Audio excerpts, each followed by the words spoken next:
From the Net Nostalgia Forum. Television. Local. Subject. Candle Cove. Local kids show. Skyshale 033. Does anyone remember this kids show? It was called Candle Cove, and I must have been 6 or 7. I never found reference to it anywhere, so I think it was on a local station around 1971 or 1972. I lived in Ironton at the time. I don't remember which station, but I do remember it was on at a weird time, like 4 p.m. Mike Painter, 65. It seems really familiar to me. I grew up outside of Ashland and was 9 years old in 72. Candle Cove, was it about pirates? I remember a pirate marionette at the mouth of a cave talking to a little girl.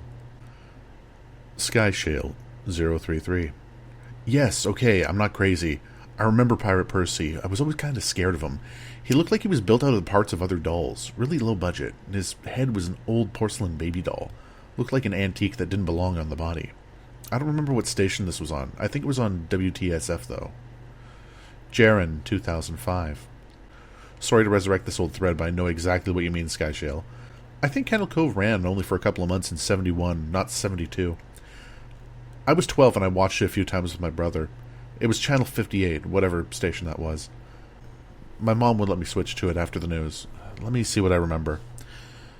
It took place in Candle Cove, and it was about a little girl who imagined herself to be friends with pirates. The pirate ship was called the Laughingstock, and Pirate Percy wasn't a very good pirate because he got scared too easy. And there was calliope music constantly playing.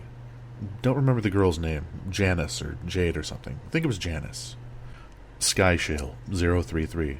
Thank you, Jaren. Memories flooded back when you mentioned the Laughingstock in Channel 58. I remember the bow of the ship was a wooden smiling face with the lower jaw submerged. It looked like it was swallowing the sea and had that awful Ed Wynn voice and laugh. I especially remember how jarring it was when they switched from the wooden plastic model to the foam puppet version of the head that talked. Mike Painter, 65. I remember it now, too. Hey, do you remember this part, Skyshale? You have to go inside. Skyshale 33. Oh, Mike, I got chills reading that. Yes, I remember. That's what the ship always told Percy when there was a spooky place he had to go in, like a cave or a dark room where treasure was. And the camera would push in on Laughingstock's face with each pause. You have to go inside. With his two eyes askew and that flapping foam jaw and the fishing line that opened and closed it, it looks just so cheap and awful. You guys remember the villain?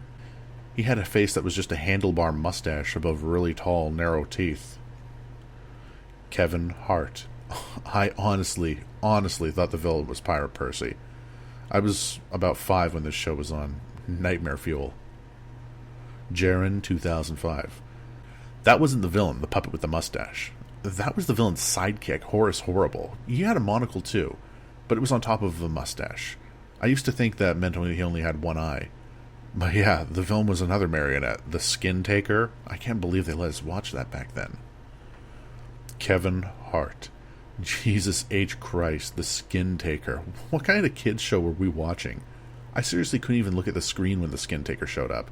He just descended out of nowhere on his strings, just a dirty skeleton wearing that brown top hat and cape, and his glass eyes were just too big for the skull. Christ almighty. Skyshale 003. Wasn't his top hat and cloak all sewn up crazily? Wasn't that supposed to be children's skin? Mike Painter. Yeah, I think so. Remember his mouth didn't open and close? His jaw just slid back and forth? I remember the little girl said, "Why does your mouth move like that?" And the Skin Taker didn't look at the girl, but at the camera and said, "To grind your skin." Skyshale. I'm so relieved that other people remember this terrible show.